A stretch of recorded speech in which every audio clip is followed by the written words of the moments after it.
சொல்லும் வகுப்பில் கதை சொல்ல வருகிறார் 4ஆம் வகுப்பு மாணவன் முகமது அஸ்ரப்.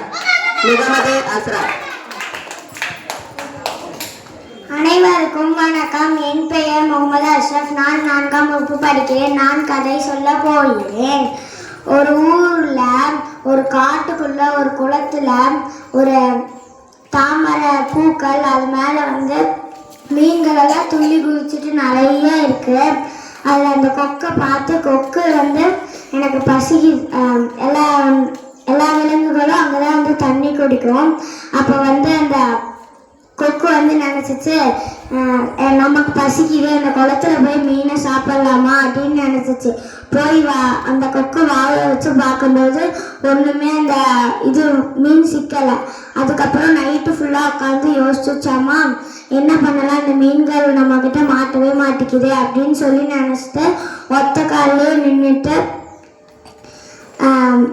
அழுதுட்டு இருந்துச்சாமா. அப்ப மீன்கள் எல்லாம் கேட்டுச்சாமா, உனக்கு என்ன பிரச்சனை அப்படின்னு கேட்கும்போது அது சொல்லிச்சாமா, இந்த குளத்துல நாளைக்கு தண்ணி எல்லாம் வத்தி போயிடும் அப்படின்னு சொல்லிச்சாமா. அதுக்கு அந்த மீன்கள்லாம் கொக்கு என்ன பண்றது அப்படின்னு கேட்டுச்சாமா. அதுக்கு அந்த கொக்கு சொல்லிச்சாமா, நீங்கெல்லாம் பக்கெட்ல ஏறிக்கோங்க, நான் அந்த பக்கத்துல ஒரு குளம் இருக்கு, அதுல கொண்டு போய் உங்களை விட்டுறேன் அப்படின்னு சொல்லிச்சாமா. அதுக்கு சரின்னு சொல்லி அந்த பக்கெட் வச்சோடனே எல்லாமே மீன்கள் ஏறிச்சாமா. ஏறிட்டு அந்த கொக்கு தூக்கிட்டு போயிடுச்சாமா. தூக்கிட்டு போய் காட்டுக்கு நடுவில் அது எல்லாத்தையும் சாப்பிட்டு முடிச்சுட்டு திருப்பி இன்னொரு ரவுண்ட் அந்த மீன்கள் எல்லாம் எடுக்கும் போது அதுல நண்டு இதாயிருக்கு, சிக்கி இருந்துச்சு. அப்ப அந்த நண்டு இது சாப்பிட்டதை பார்த்துட்டு, என்ன கீழே எல்லாம் முள்ளா இருக்கு, மீன் முள்ளா இருக்கு அப்படின்னு சொல்லி பார்த்துட்டு அந்த கொக்கை கழுத்திலே கடிச்சு அதை சாவ அடிச்சுட்டு அங்கிருந்து அப்படியே அந்த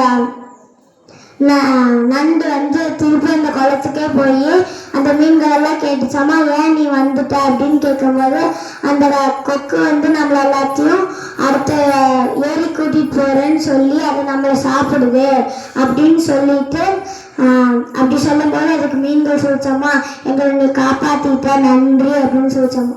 நன்றி, வணக்கம். கதையோட கருத்து யாரையும் பேராசைப்பட்டா பெருநஷ்டம் ஆகும். நன்றி. பேராசைப்பட்டால் பெருநஷ்டம் ஆகும் என்று கொக்கு மீன் கதை சொன்ன அஸ்ரப்புக்கு வாழ்த்துக்கள். அடுத்ததாக